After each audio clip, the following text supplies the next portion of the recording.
So you know what's amazing? The other day, TCM did their big Philip Marlowe. Here's all the actors that played him. They dropped a bunch of movies for you to watch, and I've seen some of them. Of course, I've seen The Big Sleep. I love The Big Sleep. But I haven't seen, the Robert Montgomery one, so I checked that out. I didn't see the Alan Ladd one, so I checked that out.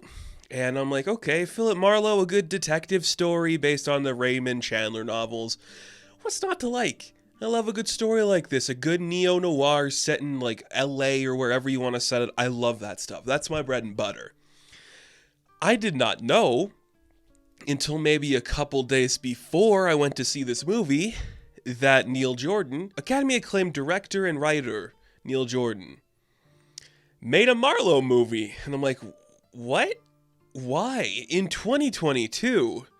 Who wants that to happen? Of course, this film kind of just got like a wide release now. It was playing smaller, not getting great buzz, but I was finally able to see it.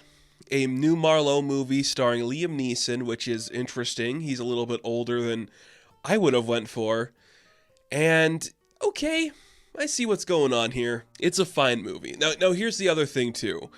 This movie is very contradictory in my opinion, because every time I think about it, I'm like, there's stuff in here that's really cool and I'm glad it happened. There's stuff in here I'm like, ooh, is that playing well? What made me think this is getting interesting is the amount of people in the movie theater when I saw this movie. It was a packed house with young people. Not just old people went to see a Philip Marlowe movie. Young people went to see this, which led me to think, do young people like Philip Marlowe? Probably not. Do they like Liam Neeson?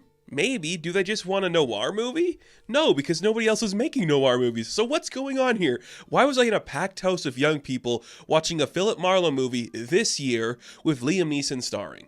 I don't understand that. Something about that just doesn't add up, and I can't figure out what it is.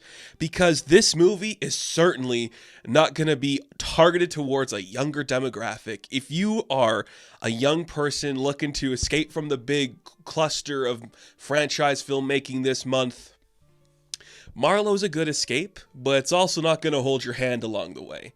And maybe that's what you're looking for. Maybe that's what the young people are wanting these days, is just a good story about people doing stuff. And that's what this is. We're following Private Eye Philip Marlowe in 1939 Los Angeles. He is hired by Diane Kruger to find her ex-lover. Maybe something happened to him. Eventually to maybe portray that her ex-lover was killed and maybe he's faking his death. I won't go into greater detail on what that is. A classic noir setup. You have the femme fatale character looking to find the person that is connected to her life. You have the detective who is going to be our lead going into the underbelly of a seedy city like Los Angeles. From the get-go, I'm on board. From the trailer, I'm on board.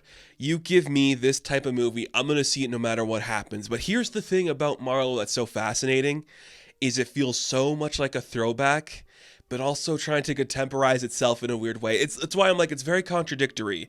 It is set up like a throwback. The dialogue is written like a 40s film. The characters act like they are from the 40s, and the casting for that is great because it's older actors understanding the material they are given.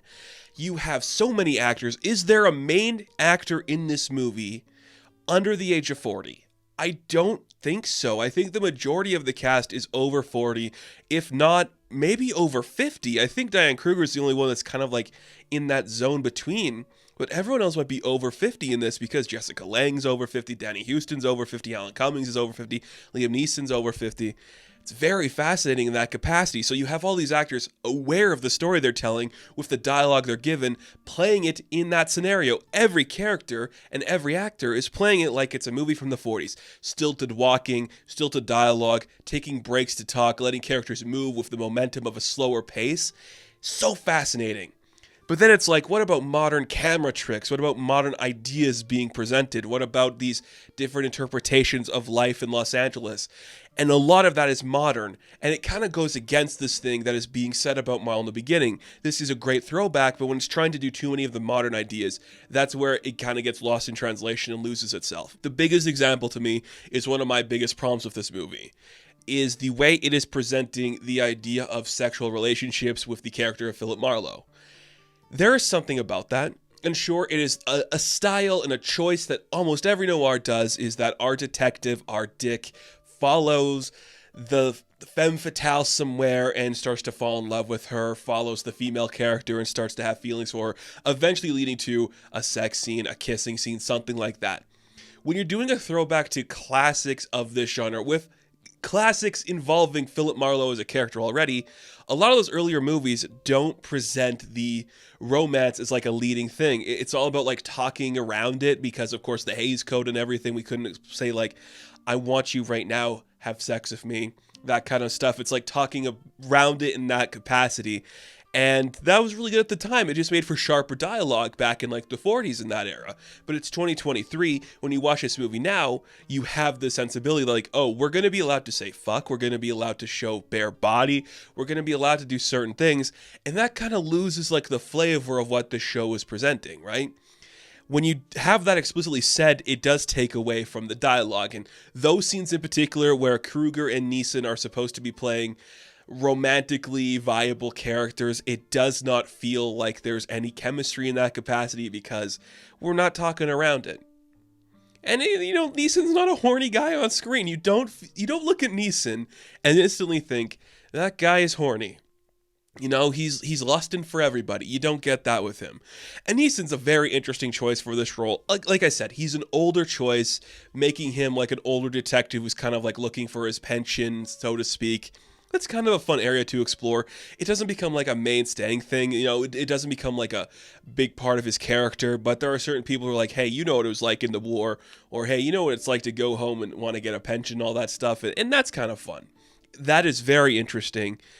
I just really like the aesthetic of this. It is a beautiful shot. Like, there are certain camera tricks in the way we place the camera and the things we focus on. When we have faces behind gates, when we're hiding in the trees, I'm just like, this is classic.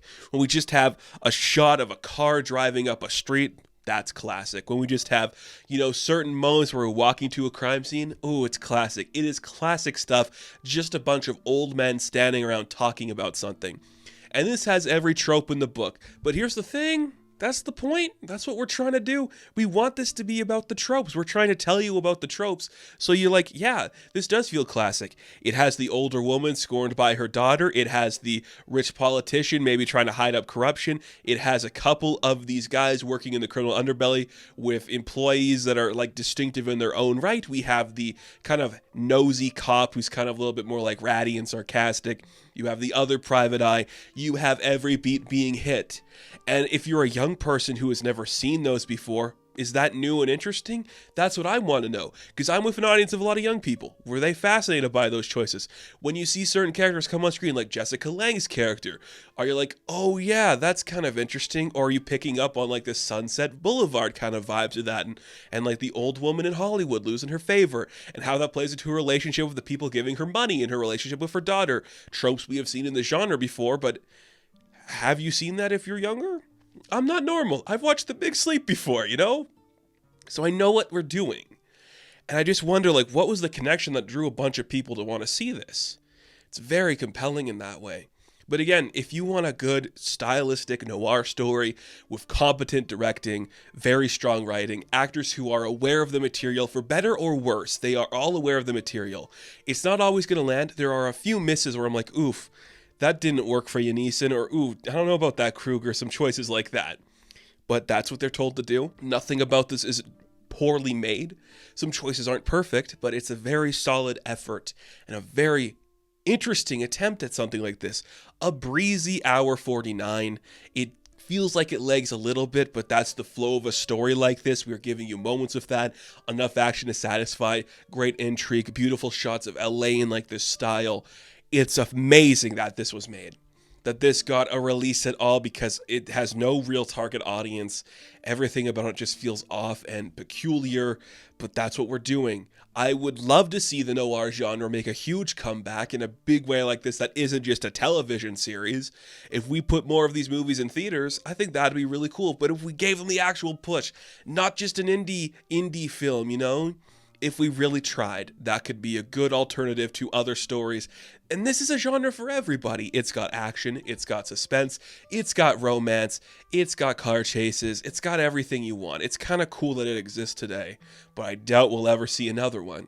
So something about Marlowe just happened to encapsulate everything Hollywood needed to do at this point in time.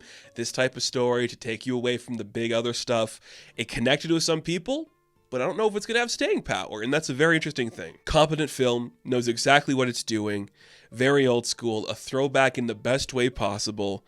Great costumes, great lighting, great cinematography, great camera work, great directing. Marlowe is pretty good. Do I understand why some people might not like it?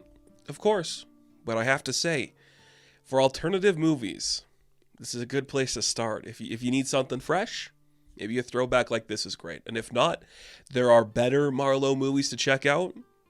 Just watch a noir film. Noir is a great genre that's almost dead. Let's try to bring it back. And if it looks like this, hey, well, maybe it will. So, Marlowe. Can't believe we have this movie. I am going to give a 7 out of 10. Now, thank you all for watching this review. Be sure to like and subscribe to the channel. As always, you can check me out on Instagram, TikTok, and Hive. And I will catch you in the next one. Have fun. Stay safe. Good luck.